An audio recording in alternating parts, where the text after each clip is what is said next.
Hi friends, അല്ലൂസ് kitchen വേൾഡിലേക്ക് എല്ലാവർക്കും ഒരിക്കൽ കൂടി സ്വാഗതം. നമുക്കിന്ന് ബനാന ഉപയോഗിച്ചിട്ട് വളരെ ടേസ്റ്റി ആയിട്ടുള്ളൊരു സ്നാക്സ് ഉണ്ടാക്കിയാലോ. നമ്മുടെ കുട്ടികൾക്കൊക്കെ ഈ സ്നാക്സ് വളരെ ഇഷ്ടമാകും.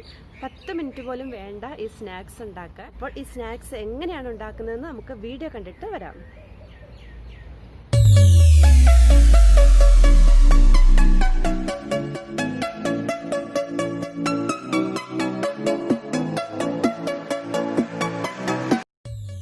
അപ്പോൾ നമുക്ക് സ്നാക്സ് ഉണ്ടാക്കാൻ തുടങ്ങാം. അതിനായിട്ട് 2 റോബസ്റ്റ പഴമാണ് ഞാൻ എടുത്തിരിക്കുന്നത്.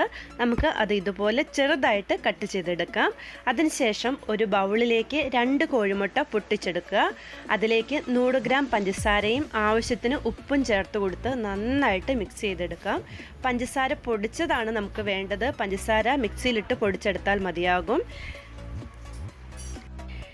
ഇനി നമുക്ക് ഒരു 250 ഗ്രാം മൈദ ഇട്ട് കൊടുക്കാം. 250 ഗ്രാം എന്ന് പറയുമ്പോൾ ഏകദേശം 1 കപ്പ് മൈദയാണ്. അത് ഇതിലോട്ട് ഇട്ട് കൊടുത്തിട്ട് നന്നായിട്ട് മിക്സ് ചെയ്തെടുക്കാം. ഇപ്പോൾ നമ്മുടെ ബാറ്റർ നല്ല കട്ടിയാണ്. അപ്പോൾ അതിനായിട്ട് നമുക്കതൊന്ന് ലൂസാക്കി എടുക്കണം. അതിന് വേണ്ടിയിട്ട് നമുക്കതിലേക്ക് കുറച്ച് പാൽ ഒഴിച്ചു കൊടുക്കാം. പാൽ ഒത്തിരി ആവരുത്.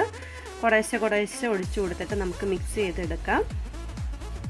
എന്നിട്ട് അതിലേക്കൊരു 1/4 ടീസ്പൂൺ ബേക്കിംഗ് സോഡയും കൂടി ഇട്ട് കൊടുത്തതിന് ശേഷം നമ്മൾ നേരത്തെ അരിഞ്ഞു വെച്ചിരിക്കുന്ന പഴം നമുക്ക് ഇതിലേക്ക് ചേർത്ത് കൊടുക്കാം. പഴം ഏത്തപ്പഴമാണ് എടുക്കുന്നതെങ്കിൽ ഏത്തപ്പഴം കുറച്ച് നെയ്യ് ഒഴിച്ചിട്ട് ഒന്ന് നന്നായിട്ട് വഴറ്റിയെടുക്കുക. ഏത്തപ്പഴം ഉണ്ടെങ്കിൽ ഏത്തപ്പഴമാണ് കൂടുതൽ ടേസ്റ്റ്. എനിക്കിവിടെ കിട്ടാനില്ലാത്തത് കൊണ്ടാണ് ഞാനിവിടെ റോബസ്റ്റ പഴം എടുത്തിരിക്കുന്നത്. എല്ലാം കൂടി നമുക്ക് നന്നായിട്ടൊന്ന് മിക്സ് ചെയ്തെടുത്ത് വെക്കാം. വെള്ളത്തിൻ്റെ അളവ് നിങ്ങൾക്ക് കാണാൻ പറ്റുന്നുണ്ടല്ലോ അല്ലേ? ഒത്തിരി വെള്ളം ആവരുത്. ഈ ഒരു കൺസിസ്റ്റൻസി ആയിരിക്കണം. അപ്പം നമുക്കിത് നന്നായിട്ട് മിക്സ് ചെയ്തെടുത്തതിന് ശേഷം നമുക്ക് ഫ്രൈ ചെയ്തെടുക്കാം. ഫ്രൈ ചെയ്യുമ്പോൾ എപ്പോഴും ഓയിൽ നന്നായി ചൂടായതിന് ശേഷം മാത്രം ഫ്രൈ ചെയ്യാൻ ആവശ്യമായിട്ടുള്ള സാധനങ്ങൾ ഇട്ട് കൊടുക്കാൻ പാടുള്ളൂ. അല്ലെങ്കിൽ ഒത്തിരി എണ്ണമയമായിരിക്കും സ്നാക്സിന്. അപ്പോൾ നമുക്ക് കുറേശ്ശെ ഒരു സ്പൂൺ ഉപയോഗിച്ച് നമുക്ക് ഇട്ട് കൊടുക്കുക. സ്പൂൺ നമുക്ക് വെള്ളത്തിൽ ഒന്ന് മുക്കിയതിന് ശേഷം ഉപയോഗിക്കുവാണെങ്കിൽ ആ സ്പൂണിൽ ഒട്ടിപ്പിടിക്കത്തില്ല. അപ്പോൾ ഇങ്ങനെ കുറേശ്ശെ നമുക്ക് ഇട്ട് കൊടുക്കാം. എന്തായാലും സ്നാക്സ് റെഡി ആയിട്ട് വരാൻ കുറച്ച് സമയമെടുക്കും. ആ സമയം ഞാൻ നിങ്ങൾക്ക് ഒരു ബ്യൂട്ടി ടിപ്സ് പറഞ്ഞു തരാം. കോഴിമുട്ടയുടെ വെള്ളയിൽ കറ്റാർവാഴയുടെ ജെല്ലോ അല്ലെങ്കിൽ തൈരോ അതുമല്ലെങ്കിൽ നാരങ്ങാ നീരോ മിക്സ് ചെയ്യുക. എന്നിട്ട് തലയിൽ നല്ലതുപോലെ പുരട്ടി മസാജ് ചെയ്യുക. ഒരു 10 മിനിറ്റിന് ശേഷം കഴുകിക്കളയുന്നത് നമ്മുടെ തലയിലുണ്ടാകുന്ന താരൻ പോകുന്നതിനും അതേപോലെ മുടിക്ക് നല്ല തിളക്കം കിട്ടുന്നതിനും നന്നായി മുടി വളരുന്നതിനും വളരെ നല്ലതാണ്.